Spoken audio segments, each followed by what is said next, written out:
గ్రామాలకు మున్సిపాలిటీలకు నిధులు కేంద్రమే ఇస్తుందన్నారు కేంద్ర మంత్రి బండి సంజయ్. గతంలో ఎన్నికల్లో ఇచ్చిన హామీలను ప్రజలు ప్రశ్నిస్తున్నారని కేసీఆర్ ప్రచారానికి రావట్లేదన్నారు. కరీంనగర్ జిల్లా మల్కాపూర్లో మున్సిపల్ ఎన్నికల ప్రచారంలో పాల్గొన్నారు కేంద్ర మంత్రి బండి సంజయ్. గ్యారంటీల గురించి నిలదీస్తారని కాంగ్రెస్ నేతలు భయపడుతున్నారని తెలిపారు బండి సంజయ్. ఈ గమల కమలాకరణ గెలిపించిన సగం మంది చేరుకువేరు, సగం మంది కబ్జాలు చేరుకువేరు, సగం మంది వేరు. ఇవాళ మళ్ళీ వాళ్ళకి ఎట్టుకనిచ్చారు.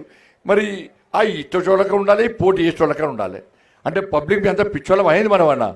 అంటే దొంగతనం చేసినా, లంగతనం చేసినా, జైలుకి పోయినా, ఏం చేసినా కూడా ఓట్లు వేస్తామేంది? వేస్తారా? పైసలు ఇస్తారా? సంపాదిస్తే ఇస్తారా? ఇవాళ వాళ్ళేమో 11 సంవత్సరాలు ఏం చేయలే. ఈయన మొన్ననేమో మా కోర్టు అంటే వేరే కాంగ్రెస్కు గుద్దు రాలేదా? అబ్బో 2500 వచ్చినాయా? మీ అకౌంట్ చూసుకో, టిక్ టిక్ టిక్ వాళ్ళ అకౌంట్ వస్తుంది చూసుకోండి. వచ్చినాయా?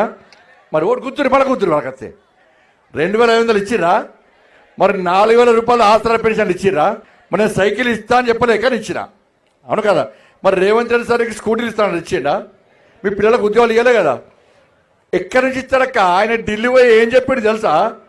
నన్ను కోసుకొని వండుక తిన్నా నా దగ్గర 1 పైసలు అంటున్నాడు. నన్ను కోసుకొని వండుక తిన్నా 1 పైసలే అంటున్నాడు. కమలాకరణ బయటకు వెళ్తలేడు, ఇంట్లోకి వెళ్ళి బయటకు వెళ్తాడు. వేస్తా అంతా అడుగుతున్నాడు. ఏమే 11 సంవత్సరాలు ఓట్లు వేసుకుంటే ఏమి ఆడతాడట? కాంగ్రెస్ వాళ్ళు వస్తలేరు. ఎందుకంటే 2500 ఏవి, 4000 ఏవి, తులం బంగారం అడుగుతారా? మీరు అడగరా? వాళ్ళు వస్తలేరు. ఇవాళ మేము 1400 కోట్ల రూపాయలు ఇచ్చినామంటే బాధ్యత గల్లా ఎగిరేసుకొని మీ దగ్గరికి వస్తున్నాం అక్క. ఇప్పుడు మళ్ళీ ఎన్నికలు వచ్చినాయి. ఎప్పుడు మేము మేయర్ గెలవలే. ఈసారి కరీంనగర్లో ఎక్కడ వచ్చినామో సార్ బీజేపీకి మేయర్ ఇచ్చుడే, మేయర్ గెలవాలి. మేయర్ గెలిస్తేనే ఢిల్లీ నుంచి పైసలు రేకుర్తి గల్లీకి వస్తాయి. ఇక బీఆర్ఎస్ వాళ్ళు గెలవని తెలుసు, వాళ్ళు 4 గెలుస్తున్నారు. కాంగ్రెస్ వాళ్ళు 9 గెలుస్తున్నారు. మొత్తం పువ్వు గెలుస్తున్నారు.